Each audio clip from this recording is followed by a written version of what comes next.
Continúa la transmisión de Chilena FM en el 101.3 en la banda de frecuencia modulada. Cada semana tenemos ocasión de conversar con el doctor en comunicaciones y profesor de historia, Hugo Cox, a quien saludamos afectuosamente. ¿Qué tal, profesor Cox? Bienvenido a Hola, ¿qué nuestro tal? programa. Hola, gracias. Gracias a usted por acompañarnos, profesor. Bueno, profesor, hoy día nos vamos a salir un poco del marco que hemos venido conversando, de las distintas miradas que usted le da a la historia de Chile, porque queremos saltar un poco más lejos, por esta semana por lo menos, dado la contingencia que está generando esta ya prácticamente guerra declarada entre Israel e Irán. Y quizás desde su perspectiva, profesor, conocer un poco los orígenes de este conflicto, por qué esta zona es tan caliente permanentemente ahí, esta zona del mundo, del Medio Oriente, siempre en permanentes conflictos. Así que, profesor Cox, quisiera que nos concediera un poco abordar esto en el programa de hoy. A ver, con gusto vamos a tratar de elaborar algunas ideas que nos permitan entender, ¿no es cierto?, el conflicto en sí mismo, pero para entender lo que está ocurriendo hay que irse a los antecedentes que hay antes.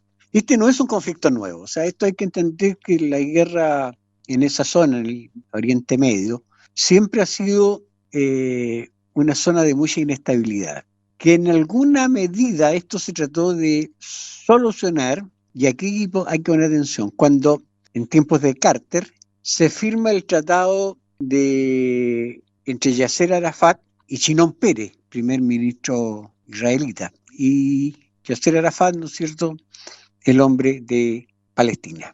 Y este tratado planteaba el reconocimiento de ambos pueblos como estados, el Estado de Israel y el Estado de Palestina. Ese acto, ¿no es cierto?, permitía un horizonte de mayor estabilidad en la zona, pero un sector bastante, en ese tiempo muy menor, israelita, desconoce este acuerdo y que termina con el asesinato de Shimon Peres. Y ahí surgen los grupos sionistas, ¿no es cierto?, que ya venían actuando como un elemento fundamental, que no reconoce el Estado palestino, que no reconoce, ¿no es cierto?, al pueblo palestino como tal y que se va ampliando al resto del Oriente Medio. Ese es un dato. Ya por los años 40 y tanto, la socióloga israelita Hannah Arendt, planteaba que el sionismo, ¿no es cierto?, era un fascismo disfrazado y que finalmente, ¿no es cierto?, era en búsqueda de la tierra prometida. Y entonces ahí hay un tema religioso bastante fuerte, que son los sectores que hoy en día, ¿no es cierto?, están gobernando en Israel. Y Netanyahu es parte de ese círculo, es parte de eso. Pero también ahí se mezclan problemas de política interna, ¿no es cierto? Un Netanyahu que sabe que si se termina este capítulo, la vida de él corre bastante riesgo, porque tiene bastantes acusaciones en los tribunales, o sea, está complicado internamente. Pero vamos a lo que tú me planteabas.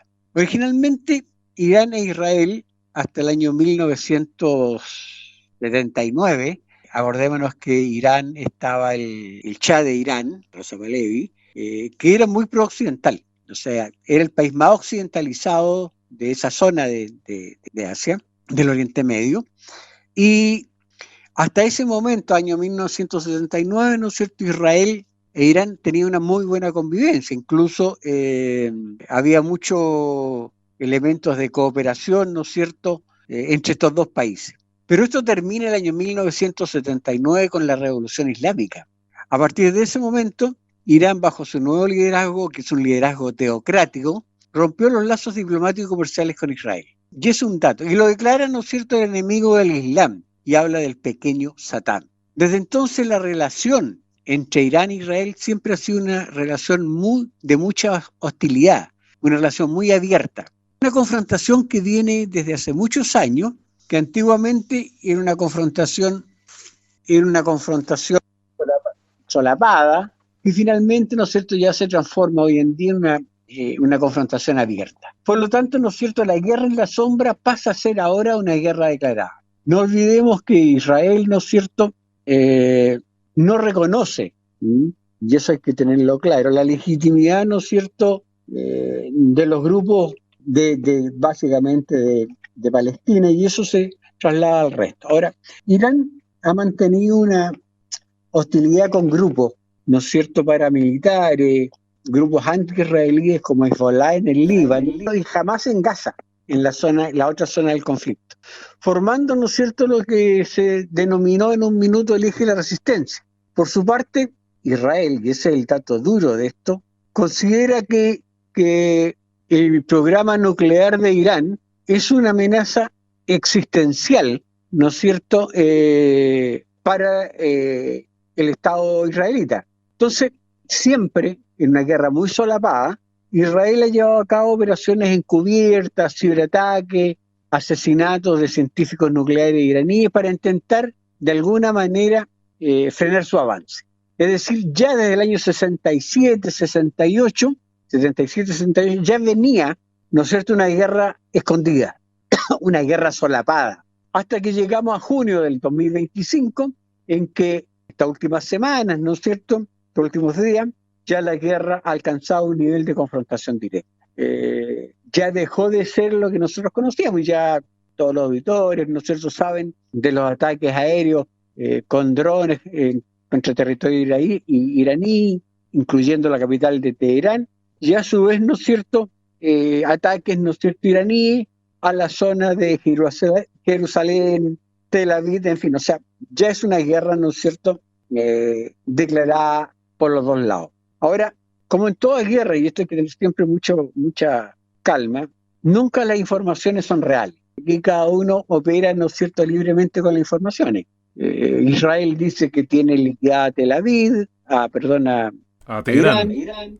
Teherán, y por supuesto, ¿no es cierto?, Israel dicen, no, que Tel Aviv está, no sé, hemos ganado, tenemos... Pues, yo todo eso, yo lo miro con mucha calma, mirando qué es lo que está pasando. Ahora, las explosiones en Tel Aviv y sus alrededores, la sirena en Jerusalén, el ataque al sistema de defensa aérea de Israel, incluyendo la famosa cúpula de hierro, que ha interceptado muchos de estos proyectiles, pero algunos impactan, causando víctimas mortales, y esto es para los dos lados. No sé, una guerra que recién comienza, una guerra que está ahí, pero que ya venía desde el año 1977 larvándose, porque Irán declara enemigo, ¿no es cierto?, a Israel.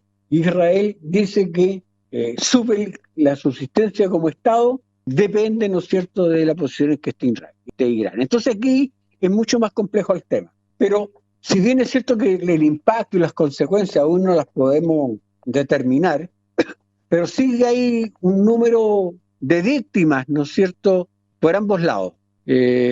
Autoridades iraníes, ¿no es cierto?, han reportado cientos de muertos y heridos, donde se incluye civiles, e Israel también reporta muertos, heridos debido a los ataques iraníes. Es decir, aquí las consecuencias, las víctimas, están ahí en los dos lados. Por otro lado, si bien Irán logra construir una red de grupos aliados, las operaciones, y esto es que los israelíes, y la guerra de Gaza, en alguna medida han ido debilitando a Hamas y Hezbollah, que son las milicias armadas con las cuales operaba Irán. Esas dos milicias ya aparentemente están muy débiles. Y eso hace, ¿no es cierto?, a lo mejor que Israel tome la decisión de asumir directamente la confrontación directa con Irán, porque ya estos dos brazos estaban débiles. Por lo tanto, eso está ahí. Pero aquí hay una cuestión que es muy compleja, que tiene que ver las implicancias que esto va a tener o tiene con la comunidad internacional. Básicamente, la OEA, las Naciones Unidas, ¿no es cierto?, a través de su secretario general, llaman constantemente a la desescalada del conflicto y a su vez al cese de los ataques, ¿no es cierto? Irán solicita una reunión del Consejo de Emergencia de Seguridad, una reunión de emergencia del Consejo de Seguridad de la ONU, alegando participación directa de Estados Unidos. La posible intervención de Estados Unidos en el conflicto es una preocupación importante, ojo. Irán ha advertido las consecuencias irreparables de Estados Unidos según estos esfuerzos de guerra Israel, porque ahí, acordémonos que Estados Unidos tiene muchas bases militares en la zona. Entonces, ahí se está jugando una cuestión que es súper compleja. Pero detrás de todo este telón de fondo, esta guerra abierta entre Irán e Israel va a marcar, sin ninguna duda, un cambio en la dinámica geopolítica, ¿no es cierto?, en el Oriente Medio. Y esto va a afectar a otros actores, tanto regionales como globales.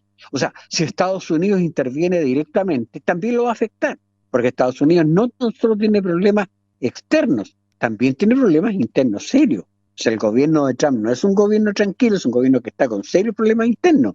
Entonces, es muy complejo. Estados Unidos ya no es la potencia que era. O sea, todos sabemos que Estados Unidos gasta más de lo que produce. El nivel de endeudamiento norteamericano cada día le cuesta más sostenerlo. Si el gran acreedor de Estados Unidos, que más plata le ha pasado es China, es Japón.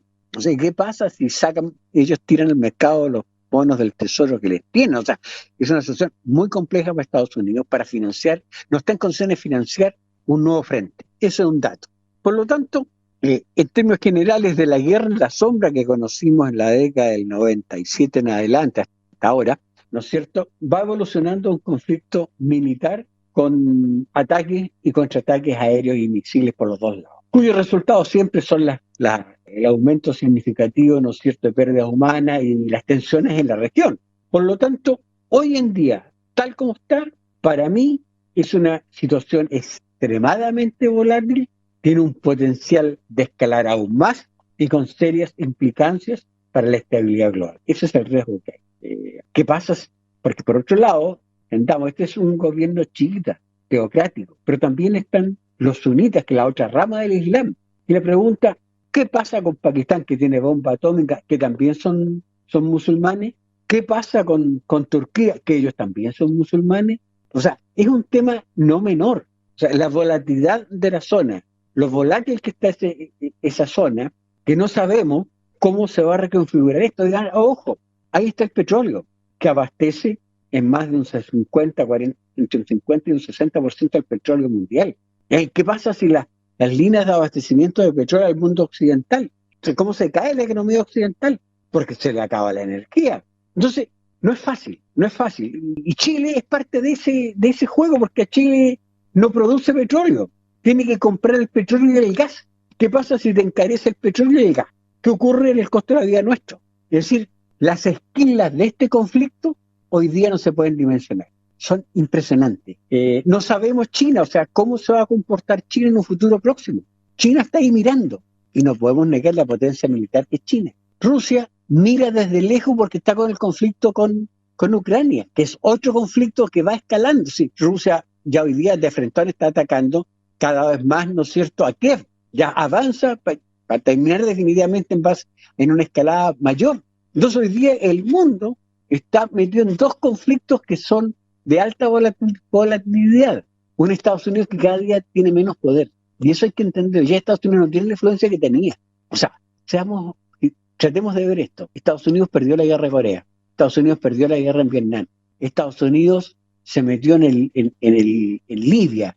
Se estabilizó Libia. Y ahí está como está Libia. Se metió en Irak. Acuérdense que Chile pertenecía al Consejo de Seguridad, y ya en ese instante Bush, ¿no es cierto?, hijo, plantea el tema de la posible bomba atómica que estaban fabricando los iraníes. O sea, ya esto venía, si esto no es nuevo, o sea, no tiene por qué llamar la atención, porque además, ¿no es cierto?, la cosa interna israelita, en que el sionismo está metido ahí, daba esto. O sea, los extremos una vez más se potencian. Shimon Peres, que era el hombre israelita de los acuerdos, lo matan y lo asesinan, ¿no es cierto? Y quedan los dos extremos, o sea, israelita en el extremo, con Netanyahu y compañía, sectores más ortodoxos israelitas, y acá tiene un gobierno teocrático islamita. Entonces la cuestión se complica cada día más. Es demasiado el peso en la zona. Yo creo que el pronóstico reservado, no sé qué va a pasar, pero sí sé que las esquilas van a rebotar en todo el mundo occidental. No sé si con esto les aclaro el panorama. Está bien en el contexto, profesor Cox, y evidentemente nos ayuda a entender un poco más cómo está el conflicto. Ahora, como usted ha hecho un análisis respecto de la situación de ambos países, ahora veámoslo frente al mundo. ¿Quién tiene más apoyo, Israel o Irán, a nivel internacional? Mira, yo no sé, o sea, Israel no tiene el apoyo, ni Irán tampoco. O sea, Europa Occidental lo único que pide es que esto termine, porque el conflicto escala a un nivel en que Europa queda aislada. O sea, si tú le cortas el gas a Europa, que viene de esa zona, o el petróleo, Europa queda sin nada. Y en América Latina pasa lo mismo. América Latina tiene el mismo drama, o sea, fuera de Ecuador, México, Venezuela, que producen su propio petróleo, Argentina ya cada vez menos, gas ya que prácticamente poco, dependen de lo que compran. Entonces, si te sube el precio del petróleo, dime qué pasa en la economía nuestra. Entonces, Hoy día Naciones Unidas se hace eco, y el Consejo de Seguridad se hace eco, de desescalar este conflicto, porque las consecuencias, las esquilas, son demasiado grandes, no son previsibles. Soy yo lo que estoy hablando, lo que tú puedes hablar, o sea, lo que tú puedes reconocer de que puede ocurrir en algún minuto determinado, pero no es más que eso. ¿Te fijas? Pero ¿cómo va a terminar? No sabemos. Y esto sigue en aumento. O sea, llevamos 5 días en que van misiles para lado y lado. ¿Cómo va a terminar? Ahora, ojo, y es la pregunta que hay que hacerse. ¿Está Israel en condiciones de aceptar una guerra larga? La población israelita, ¿cuántos son? 18 millones de habitantes, 12 millones, no tengo clara la cifra. La población iraní son 80 millones. El mundo árabe está acostumbrado a las guerras largas, a las guerras de desgaste. El mundo israelita no, por eso tiene ejército de tecnología. Entrar y salir con alta tecnología, porque no tiene capacidad en hombres para sostener una guerra larga. Entonces la pregunta que tú haces, bueno, ¿qué pasa si entramos en la guerra larga? O sea, ¿cuánto va a durar esto? Ojo, vamos a Indochina con los franceses. Cuando Ho Chi Minh, ¿no es cierto?, de Vietnam, expulsan una guerra larga a los franceses y después a los norteamericanos. Pero son guerras de desgaste y no pudieron hacer más porque las tropas invasoras entran, salen, no tienen capacidad de tener ejércitos. Y producto de la población que tiene Israel no está en condiciones de invadir. Tiene que entrar y salir. Por eso están aviones que tiene para el bombardeo, por eso están, ¿no es cierto?, los cohetes, los misiles, en fin, porque los drones. Pero el ejército para tomar ocupación no está en condiciones, porque además parte importante del ejército está metido en Gaza. Entonces yo me hago la pregunta, esto es una pregunta que me hago, ¿está Israel en condiciones de sostener 2 frentes en una guerra larga? No sé, pero es complejo. Claro, y considerando que ambas potencias que antiguamente eran Rusia y Estados Unidos, bueno, ahí usted nos ha explicado claramente que el rol de ellos no puede ser muy importante por los problemas que tienen. Rusia, usted muy bien decía, sostiene un conflicto con Ucrania, Estados Unidos tiene sus problemas internos, más los temas económicos, por lo tanto hoy día las potencias que uno conocía en la Guerra Fría, hoy día entonces no son gravitantes tampoco. Pero ojo con China. China es una economía fuerte y tiene un ejército fuerte. China no da el salto, pero en términos económicos hoy día China no es lo que era hace tiempo atrás. Ese es un actor que no hay que mirar en menos. Ojo, yo en mi tesis, y en alguna vez lo hemos conversado, de que aquí hay un cambio en la economía mundo. Así fue como Portugal y España en los siglos XIV, XV, Inglaterra después, Estados Unidos, en fin, hoy día el cambio. Mira, 200 años se demoró el Imperio Inglés en caer, 200 años. Y cae la economía inglesa. La Primera Guerra Mundial es el reflejo de la caída del mundo británico, que se consolida después con la Segunda Guerra Mundial, y emerge ahí Estados Unidos, porque no tiene una guerra en su territorio, por lo tanto tiene su infraestructura parada. Y China ha tenido guerra en su territorio ninguna. Tiene su infraestructura, su economía fuerte, comercia con todo el mundo. O sea, es una economía que viene en reemplazo, una economía débil como la norteamericana. Entonces, este cambio geopolítico hay que mirarlo con mucha atención, pero estos no son procesos de un día. Son procesos que están en construcción. Y todos estos brotes de conflictos locales te van indicando que las cosas son más complejas, o sea, que hay algo detrás que no está en la prensa. Uno puede sacar análisis a partir de lo que está leyendo, lo que está viendo, pero aquí en el fondo lo que hay es un cambio en la geopolítica, en la economía mundo. Eso es lo que hay detrás de todo este telón. Y es la confrontación de 2 países que nunca se han soportado, o sea, se ignoran mutuamente. Caldo cultivo para. Ahora, yo no sé si Israel, creo que para algunos amigos que he conversado, Israel cometió el grave error de abrir 2 frentes. No sé, eso ya se lo dejo a los militares que saben más de eso. Pero yo así veo el asunto. Bueno, recuerdo que hasta ahora conversamos con el profesor Hugo Cox, profesor de historia, hablando precisamente de lo que está ocurriendo en el Medio Oriente, en el conflicto ya declarado entre Israel e Irán. Profesor Cox, bueno, usted habló recién de China. China obviamente se maneja de su propia forma, ellos observan el conflicto, pero usted no ve o no cree que China pueda militarmente, yo creo que su aliado más cercano es Irán, ¿podría prestarle un apoyo a Irán en algún minuto? No sé, es posible, hoy día va a depender del conflicto, cómo se desarrolla el conflicto y las posiciones que tome Estados Unidos. O sea, Rusia no va a dejar caer al régimen iraní, porque si el fin último es al cambiar, sacar la teocracia y colocar un gobierno más pro-occidental, yo creo que va a ser complejo. O sea, entonces no veo una salida por ese lado. Sí, lo que pasa es que usted dice que ¿ya? Rusia no lo va a dejar caer, pero Rusia sí dejó caer a Siria. Pero ¿qué es el tema? ¿Dónde hay una base militar rusa? En esa zona. Sí, oye, si es cosa de ver el mapa, la cantidad de bases militares que hay ahí en esa zona, tanto norteamericana, la OTAN que está a través de Turquía en la zona. Entonces usted es como un escenario de guerra, de tambores de guerra muy abierto. ¿Mm? Rusia ya hizo una declaración, Putin, ¿no es cierto? Que ojo con lo que está ocurriendo ahí, o sea, no vamos a permitir que se siga atacando al gobierno de Irán. No sé, o sea, aquí las declaraciones surgen por todos lados. Lo concreto es que Rusia no va a entrar en el conflicto porque no está en condiciones de entrar. China mira desde el balcón cómo van los sucesos, que en algún minuto podrá actuar, no sé. Y Estados Unidos que amenaza con, ya de hecho, la flota norteamericana está en el teatro de guerra, y si se mete, ¿qué va a pasar con las bases norteamericanas? Van a ir los misiles iraníes allá, porque Irán se la va a jugar toda, si no va a caer fácil. Acuérdense que un régimen teocrático es un régimen que funciona en función de lo que el Islam les plantea. Entonces aquí hay guerra santa, las antiguas cruzadas. Y por otro lado, ¿no es cierto?